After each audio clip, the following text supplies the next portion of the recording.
वटसावित्रीची पूजा बायांसाठी, श्रावणातले सोमवार बायांसाठी.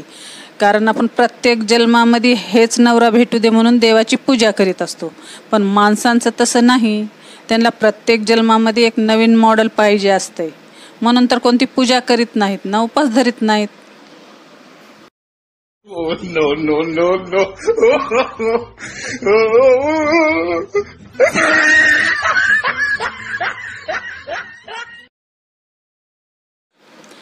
वटसावित्रीची पूजा बायांसाठी, श्रावणातले सोमवार बायांसाठी. कारण आपण प्रत्येक जन्मामध्ये हेच नवरा भेटू दे म्हणून देवाची पूजा करीत असतो. पण माणसांचं तसं नाही. त्यांना प्रत्येक जन्मामध्ये एक नवीन मॉडेल पाहिजे असते, म्हणून तर कोणती पूजा करीत नाहीत ना उपास धरीत नाहीत.